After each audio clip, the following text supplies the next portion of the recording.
Hi friends, welcome to Nivetha creations. இன்றைக்கி நம்ம பார்க்க போகிறது என்னென்னா, ஒரு ஃபோர் பேங்கிள்ஸ் பார்க்க போகிறோம். கொஞ்சம் கிராண்டான குண்டன் டிசைன்ஸ் வச்சு பண்ணலாம். இதுக்கு நம்மளுக்கு தேவையான ஐட்டம்ஸ் என்னென்னா, க்ளூ பென், அப்புறம் B7000, அதுக்கப்புறம் ரவுண்ட் ஷேப் குண்டன்ஸ் சின்னது எடுத்திருக்கேன். தென் வந்து க்ரீன் ஷேப் ஸ்கொயர் குண்டன்ஸ் எடுத்திருக்கேன். தென் நம்மளுக்கு கிறிஸ்டல் ஸ்டோன்ஸ் எடுத்திருக்கேன். த்ரெட் ஆல்ரெடி நான் wrap பண்ணிட்டேன். கோல்டன் கலர் தான் இதுக்கு யூஸ் பண்ண போகிறேன். நான் 2 ஆல்ரெடி பண்ணி வச்சுருக்கேன். கிறிஸ்டல் ஸ்டோன் மட்டும் ஒட்டணும்.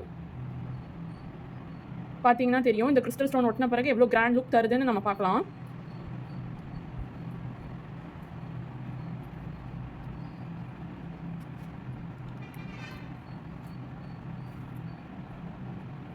க்ளூ அப்ளை பண்ணிக்கலாம். நிறைய amount of B7000 clue apply பண்ணிக்கலாம். அப்போ தான் வந்து குண்டன் ஸ்டோன்ஸ் வந்து விலாகுது. இது பார்த்தீங்கன்னா என்னோட கஸ்டமர் வந்து கேட்டிருந்தாங்க, இமேஜ் அனுப்பி இந்த மாதிரி எனக்கு பண்ணி கொடுங்கன்னு சொல்லிட்டு. ஸோ ஸ்டோன் ஒட்டிட்டு ரவுண்ட் ஷேப் குந்தன்ஸ் வச்சுக்கலாம்.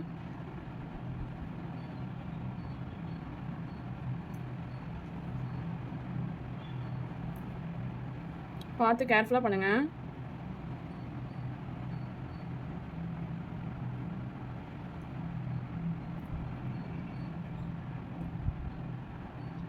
ஃபோர் ரவுண்ட் ஷேப் குந்தன்ஸ் வச்சுட்டு திரும்பவும் ஸ்கொயர் குந்தன்ஸை வந்து நான் வந்து டயக்னலாக வச்சுருக்கேன், டைமண்ட் ஷேப்பில்.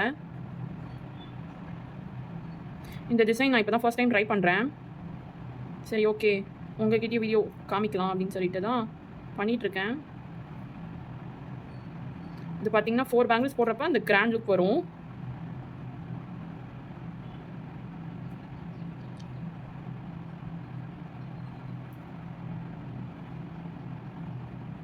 இப்படி 1 by 1 ஒட்டணும்.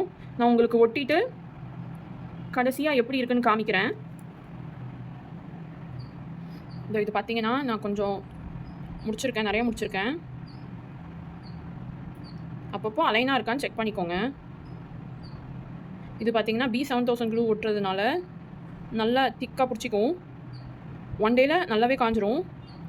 உங்கள் கிட்ஸ் யாருக்காச்சும் இதில் இன்ட்ரெஸ்ட் இருந்துச்சுன்னா கண்டிப்பாக பண்ணலாம். அவங்களோட ட்ரெஸ்ஸுக்கு ஏற்ப மேட்சிங்காக க்ரியேட் பண்ணால் ரொம்ப நல்லாயிருக்கும். இது மெட்டீரியல் இருந்துச்சுன்னா தாராளமாக வீட்டிலே பண்ணலாம். சிம்பிள் ஒர்க்கு தான். நான் பார்த்தீங்கன்னா 2016 சில்க் த்ரெட் பண்ண ஆரம்பித்தேன். அது எப்படின்னா, என்னோடய காலேஜ் மூலியமாக தான் ஒரு கோர்ஸில் வந்து எனக்கு இதெல்லாம் கற்றுக் கொடுத்தாங்க. குந்தன்ஸ் வச்சு அப்போல்லாம் அந்தளவுக்கு டெவலப் ஆகலை. நார்மல் சில்க் த்ரெட் ஜுவல்லரி எப்படி அந்த சில்க் த்ரெட் wrap பண்ணுறது, அப்புறம் குவீவிங் பேப்பர் வச்சு எப்படி தோடு செய்கிறது, அப்புறம் டெடி பேர் மேக்கிங், அப்புறம் பார்பி டால் மேக்கிங், இந்த மாதிரிலாம் கற்றுக் கொடுத்தாங்க. எனக்கு என்ன அப்போன்னு தெரியல, டக்குன்னு எனக்கு வந்து சில்க் த்ரெட் வச்சு நிறைய இம்ப்ரூவ்மெண்ட் கற்றுக்கிட்டேன். நான் நெக்ஸ்ட் டைம் வந்து என்னோடய சில்க் த்ரெட் ஜேர்னி பற்றி வீடியோ போடுறேன். இன்ட்ரெஸ்ட்டாக இருக்கீங்கன்னா சொல்லுங்கள்.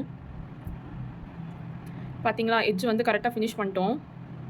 சம்டைம்ஸ் எட்ஜ் வந்து கரெக்டாக ஃபினிஷ் ஆகாதப்போ நம்ம அதுக்கேற்ப அட்ஜஸ்ட் பண்ணி பண்ணணும். ஒரு பேங்கிள் கம்ப்ளீட் பண்ணியாச்சு. மொத்தம் 3 கம்ப்ளீட் பண்ணிட்டேன். இந்த கிறிஸ்டல் ஸ்டோன் மட்டும் தான் ஒட்டணும். அது டக்குன்னு ஒட்டிடலாம். நெக்ஸ்ட் பேங்கிள் பண்ணிவிட்டு நான் உங்களுக்கு காமிக்கிறேன். இது பாருங்கள், நான் எட்ஜ் வந்துட்டேன். இப்போ இதை எப்படி நான் மேட்ச் பண்ணுறேன்னு பாருங்கள்.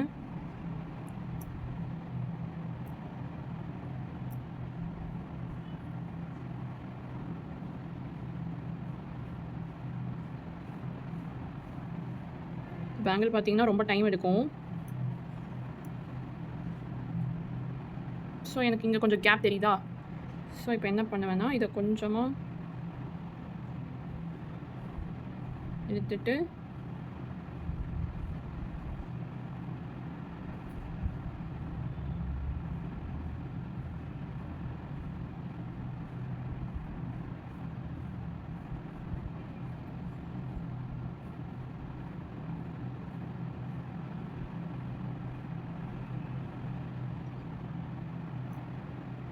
மேட்ச் பண்ணிட்டேன். அந்த கேப்பை தெரியல பாருங்கள். இப்போது கொஞ்சம் ப்ரெஸ் கொடுத்துக்கோங்க, ஏன்னா நல்லா கம்மில் வந்து ஸ்டோன்ஸ் ஒட்டணும்.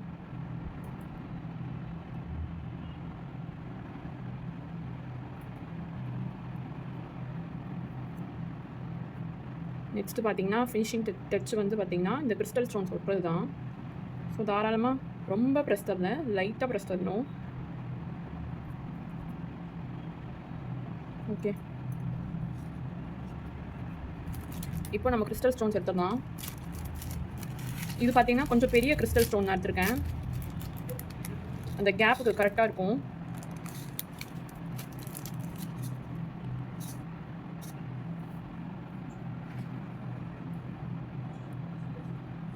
ஒரு வெட் கிளாத் எடுத்துக்கோங்க. இன்கேஸ் இதோ பார்த்தீங்களா, இந்த க்ளூ பென்லலாம் கொஞ்சம் கம் இருக்கிறது நம்மளுக்கு டிஸ்டர்பன்ஸாக இருக்கும். ஸோ இதை வெட் கிளாத் எடுத்து நல்லா தொடச்சிக்கலாம். நம்ம இப்போ இதை துடைக்கலன்னா பார்த்தீங்கன்னா ஸ்டோன்ஸ் வந்து அந்த க்ளூ பென்னோடையே வெளியே வர வாய்ப்பு இருக்குது. அதனால இந்த மாதிரி ஒரு கிளாத்தை வச்சுட்டு தொடச்சிட்டிங்கன்னா நீட்டாக இருக்கும்.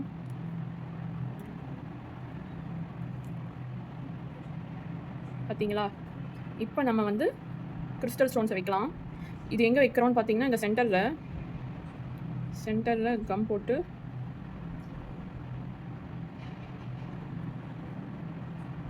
வச்சிடலாம்.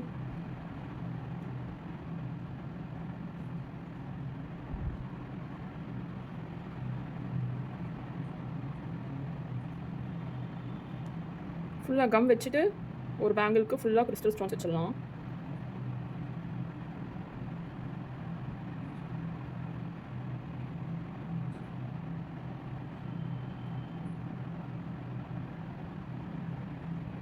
நான் பார்த்தீங்கன்னா சிதம்பரமில் இருக்கேன். சிதம்பரமில் இந்த மாதிரி bangle, centre clip, rubber band, அப்புறம் தாஞ்சூர் பெயிண்டிங்ஸும் பண்ணிகிட்ருக்கேன்.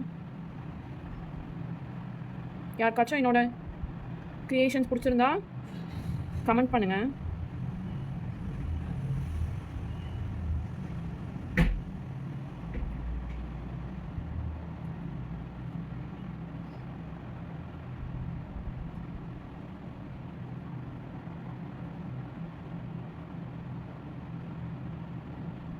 ஓகே, இப்போ கிறிஸ்டல் ஸ்டோன்ஸ் ஒட்டிடலாம்.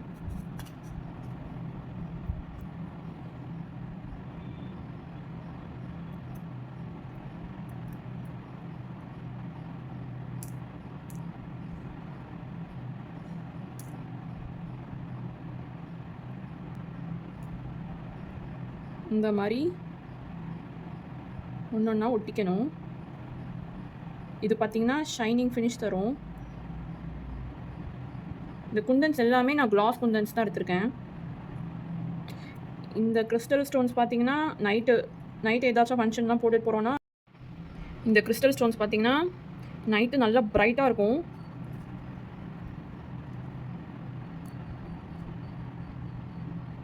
இதே மாதிரி ஒன்றா எல்லா பேங்கிள்ஸும் வச்சுட்டு வரணும்.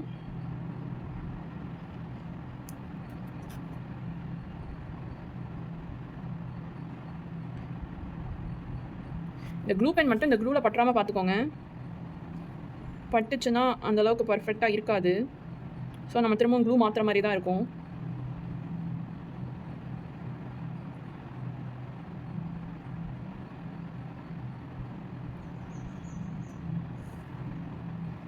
இப்போ பார்த்தீங்களா, இதுக்கும் டிஃப்ரென்ஸ் என்னன்னு பார்த்தீங்கன்னா தெரியும் பாருங்களேன். ஸோ இதே மாதிரி இந்த மூணுத்துக்கும் வச்சு உங்களுக்கு ஃபைனல் லுக் எப்படி இருக்குன்னு போட்டு காமிக்கிறேன் நான். பாருங்கள் ஃப்ரெண்ட்ஸ், இப்போ பாருங்கள், நான் எல்லாத்துக்குமே எல்லாத்துக்குமே கிறிஸ்டல் ஸ்டோன்ஸ் ஒட்டிட்டேன். ஸோ பிஃபோர் லுக்கும் ஆஃப்டர் லுக்கும் எப்படி இருக்குன்னு பாருங்கள். இந்த மாதிரி பேங்கிள்ஸ் உங்களுக்கு பிடிச்சிருந்தா லைக் பண்ணுங்கள், ஷேர் பண்ணுங்கள், சப்ஸ்கிரைப் பண்ணுங்கள். தேங்க்யூ, பாய்.